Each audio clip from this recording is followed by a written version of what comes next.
大家好，欢迎来到 Money Doc Eric。首先，我们要先深呼吸一下了。那你今天打开你的美股账户，会看到红绿交错，科技股跌了2天，今天又突然反弹了，道指莫名被锤，标普横着走。你可能会怀疑，到底是谁喝醉了？是我还是市场？放心了，当然不是你。今天的市场本来就有一点断片，但是没关系，我们会带你完整复盘今天的行情，解析机构的真实动作，告诉你这背后真正的风向到底是什么。那我们马上开始，当然也不要忘了点个赞，订阅一下频道，也欢迎在评论区告诉我们今天的行情你给几分，每一条留言我们都会去看。今天的三大指数走得非常各裂，纳斯达克微微上涨，只涨了 0.13%，标普500则轻轻的跌了一点点，是 0.05%，道琼斯就比较惨了，下跌309点，跌了 0.65%。这种涨的涨，跌的跌，谁也不带谁玩的行情，其实背后有非常清晰的逻辑。第一个就是降息预期直接从原本接近90%的概率，一夜之间跳水到40几个点，市场被迫重新定价，尤其是估值高的科技股，他们的反应最敏感。第二就是政府经济数据延迟发布，让市场像蒙着眼睛摸黑走路了，谁都不敢大幅压注。第三就是科技股在经历了1到2周的连续抛售之后，今天终于迎来了一点技术性修复，于是就出现了我们看到的场面。科技股里面有的跌，有的涨，跌得很狠，涨得很僵硬，而蓝筹股、价值股、周期股则继续承压，看起来像是被迫站在角落里面罚站。这就是表面，但是我们永远不看表面，真正决定市场走势的是机构。那么我们就要进入今天最关键的部分，机构持仓。我们看一下4大类机构的行动。我们先从最重量级的说起，伯克希尔哈撒韦，也就是巴菲特。你会发现这次他们做了一件非常罕见但是意义重大的事情，他们大幅减持了苹果，同时新建了43亿美元的谷歌母公司 Alphabet 仓位，连续第2个季度减持苹果，卖出4180万股，你就知道这不是短期操作，是趋势判断。他们认为苹果贵了，而谷歌便宜，尤其是在 AI 投资方向越来越清晰的情况下，谷歌的估值明显更合理。甚至整个伯克希尔在第3季度是净卖出了125亿美元股票，买入64亿的状态，也就是连续第12个季度保持卖大于买。这个说明什么？说明伯克希尔在从超级高估的科技领域撤退，然后把资金挪向价格合理的科技。谷歌就是那种没有被炒爆，但是具备 AI 增长潜力的标的，这个就是整个科技估值切换的第一根指挥棒。接着我们看桥水基金 Ray Dalio 的团队，他们的操作也非常明确，从 AI 成品股撤离，大幅减掉英伟达、Alphabet 和微软。英伟达他们减持了 65%， Alphabet 减持了 50%， 微软减持了 36%，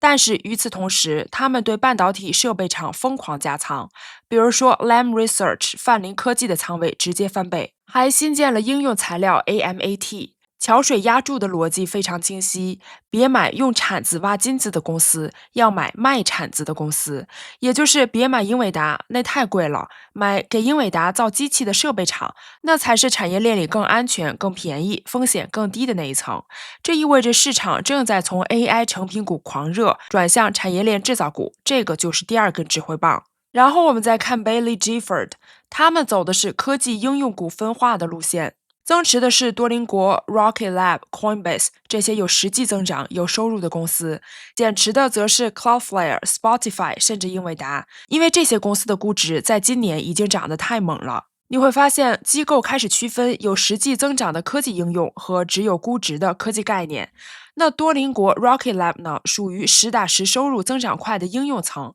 而 Cloudflare、Spotify 属于估值偏高的应用层。他们的逻辑其实就是一句话：科技不能不买，而是不能闭眼买。这代表今天 AI 应用板块的走势为什么这么分化。最后就是木头姐 ARK 了，这位就很简单粗暴，科技跌我买，加密跌我更买。它大幅加仓 Bitmain、BMNR、Brera，还新建 Bullish 的仓位。特斯拉也买了17%，今天不是普通的加仓，而是疯狂加仓。那根据 Crypto Breaking News 的最新报道，ARK 在整个市场大跌时做了3件非常硬核的事情。第一个就是木头姐他们一天增持了近17万股加密相关股票，其中包括 Bitmain、BMNR、Bullish 和 Circle。那这些都是价格跌、波动大、散户吓到尖叫的那一种，但木头姐呢偏偏爱这种。第二个就是他们单独买了54000股的 Circle，并且在过去几天总共买了超过54万股的 Circle， 总价值接近了4600万美元。这个不是抄底，这个是正儿八经的补仓数字金融基础设施。第三个就是他们买了超过24万股的 Bitmain， 他趁 BMNR 跌破37美元的时候直接扫货，买了近900万股。BMNR 今天跌了大约6%，那木头姐他们第一个反应就是太好了，打折了，我要多买一点。Bullish 今天也同样跌了6.1%，那 ARK 一样是往里冲的。当然了 ，Bitmain 的故事本身就够炸裂。新闻里面提到了一个关键点 ，Bitmain 换 CEO 了，同时还加入了3位独立董事。公司本身也不是一个普通的公司，它现在持有350万枚以太坊，价值超过110亿元。是的，你没有听错，这是一家公开上市、坐拥超100亿美元以太坊的 ETH 金库股。这就是为什么它被外界称为以太坊版的 MicroStrategy， 也就是 BMNR 之于以太坊，就像 MicroStrategy 之于比特币。难怪木头姐要买到飞起，这个不是一个投机，这是他眼中的长期确定性加上本体资产。当然，如果你对 Bitmain、BMNR 这家公司很感兴趣的话，可以翻看我们前几天刚出的 BMNR 这家公司和个股的深度分析。看完之后，你一定会对这家公司有一个更加全面的了解。好，其实呢，木头姐这次的买法不只是逆风，而是有清晰的方向。她买的是3类资产，一个是底层加密基础设施公司，就是 Circle， 一类代表的是加密交易和流动性公司，像 Bullish， 还有一类呢是持有巨大 ETH 资产的金库公司，比如说 Bitmain、BMNR。换句话说，他买的不是炒币，而是加密经济的核心资产。这个和伯克希尔、桥水的逻辑完全不同。但是你放在大结构里面，你会发现，今天所有机构都在调仓，但是方向不同，这构成了今天市场复杂但是高度逻辑化的走势。所以其实总结一下今天的机构动作，我们就可以看出来，他们构成了市场的4条暗流。巴菲特卖贵的，买便宜的；桥水卖成品，买设备；贝利分化应用；木头姐拿着钞票往加密科技里面冲。这4条力量叠加，就造成了今天盘面上的一切看似混乱，但是其实非常有逻辑的走势。科技股涨跌互现，蓝筹承压，加密继续下跌，量子股小幅修复。那么说完机构，我们来看一下板块表现。你会突然发现，今天所有板块的涨跌都能够在机构持仓里面找到答案。那科技板块今天整体呈现出了技术性反击，英伟达涨了1.8%左右，特斯拉涨了0.6%，Palantir 涨了1%左右，美光科技和超微电脑全部出现了明显的反弹。那这波反弹的逻辑非常清晰，过去2周跌得太狠，现在进入跌不动的状态，但其实机构就是在换仓了，所以说出现估值修复加技术性反弹的这个信号完全是合理的。而期权市场也给出了非常明确的情绪信号，比如英伟达的看涨合约明显多于看跌，说明市场并没有恐惧。更重要的是，在数据不透明、宏观环境混乱的情况下，科技股的增长故事反而最容易确认。那么从期权市场的数据来看，科技板块的情绪甚至比股价表现得更强，尤其是科技这条线里的核心王者英伟达。期权市场可以说是把整个板块的情绪温度计都点亮了。英伟达单日共成交348万张期权合约，依旧稳居全市场最受关注的科技标的之一。更关键的是，它的 put 和 call 比率仅为 0.59， 这个代表在当前价位，市场的布局方向明显偏向看多，买涨的力量远高于买跌。与此同时，它的隐含波动率等级来到了 43%， 波动率处在中高区间，显示投资人对未来一段时间的股价波动仍然保持相当强的预期。这些数字的共同含义只有一句话：市场对英伟达没有恐惧，只有耐心。而从基本面的角度来看，过去24小时里面有多家华尔街机构上调了英伟达的目标价，理由也非常一致。AI GPU 订单持续增加，2025到2026年的数据中心扩产节奏加速，现金流强得离谱。未来12个月的盈利弹性被普遍认为还没完全反映在股价里。机构对英伟达真正的情绪不是恐惧，而是你跌太多了，我要买一点。但是就在大家都讨论英伟达是不是要继续创新高，是不是 AI 的唯一王者的时候，那华尔街有一个人，真的是只有一个人站到了反方向。MarketWatch 今天专访了这位传奇人物，他叫 Jay Goldberg， 他是华尔街唯一一个给英伟达下卖出评级的分析师。是的，你没有听错，在65位分析师里面，60个买入，5个持有，只有他一个人在卖。那么记者问他说，当全世界都在唱多英伟达，而你一个人在唱空的时候，感觉如何？他的回答非常有画面感，感觉太棒了。那他说这句话的时候还笑了，好像他不是在质疑一家2万亿美元的公司，而是在说我今天早餐没有吃饱。但是他的逻辑其实非常硬核，也非常专业。他举的第一个理由是英伟达最大的合作伙伴，真正造芯片的台积电已经满产了，已经全部售罄。也就是说，你没有办法通过新增供给来增加利润，那上涨空间从哪里来？这个是一个非常扎心，但是非常现实的问题。那么他第二个观点就是，他认为现在的 AI 市场正在进入一个类似1999年互联网泡沫后期的阶段。他甚至用了泡沫这个词，而且很明确。他说，我对这轮 AI 周期越来越悲观，我完全认为这是一场泡沫。半导体本来就是周期性行业，有时候火，有时候冷，现在火得过头了，接下来要冷多久？他说，有可能是6周，也有可能是3年。你感受到那种华尔街无情现实主义了吗？然后他提出了一个非常关键的一点，就是当供应商开始给客户融资，也就是所谓的 vendor financing， 这个玩法几乎就是上世纪末互联网泡沫破裂前的标志之一。现在英伟达、OpenAI 等科技巨头开始借钱给自己的客户，让客户买自己的产品。这种现象往往是泡沫成熟期的标志。这位分析师还提到了一个被很多投资者忽略的风险点： AI 数据中心、电力成本、服务器折旧周期。他说，在过去2022年，一张 GPU 6个月就能回本，但是现在至少要1.5到2年才能回本。也就是说，赚钱越来越慢了，折旧越来越快了。而且最重要的是 Michael Barry 最近有一个观点，就是大空头主角那位。他说 Barry 最近开始做空 AI 超级股，比如英伟达。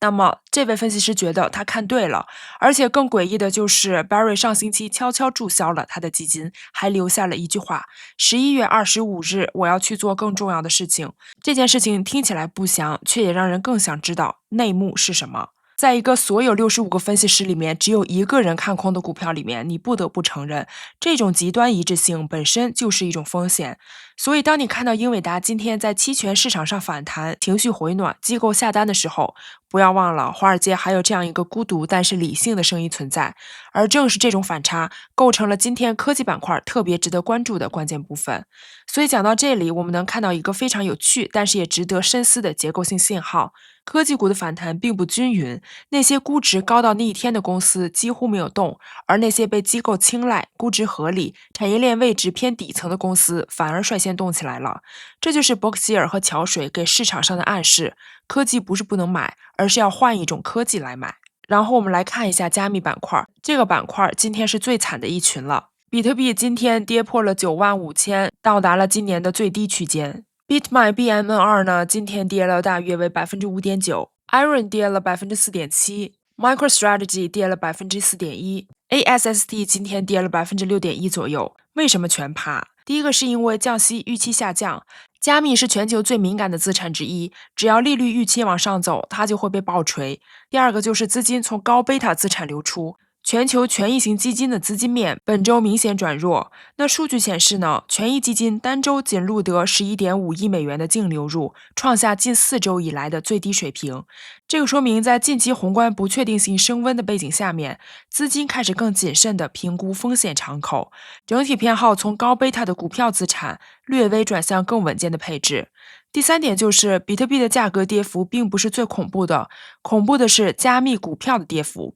比如我们刚刚提到的 Bitmain BMN2 跌幅了 6%，Iron 跌了 4.7%，MicroStrategy 跌了 4.2%。这个说明股市里的加密股票是2倍杠杆的加密货币。不过加密也不全是坏消息了，MicroStrategy 下周一将公布新的比特币购买计划。他们还强调没有卖过1枚比特币，这其实是对长期投资者最强的稳定器，这个其实是利好。但今天呢是坏消息大于好消息的氛围。那接下来呢还有一个就是量子计算板块了。IonQ、RGTI、QBTS 今天都小幅反弹，但是说实话，这不是基本面变好了，而是科技股跌得太狠之后，最投机的那一类先开始反弹，这个属于反弹顺序学。至于蓝筹股、道指成分股今天跌得最惨，原因很简单。机构资金从蓝筹撤出，转向科技估值合理股，而价值股呢，在利率不确定的情况下，天然处于不受宠的地位。所以这里有4个非常清晰也非常直白的观点。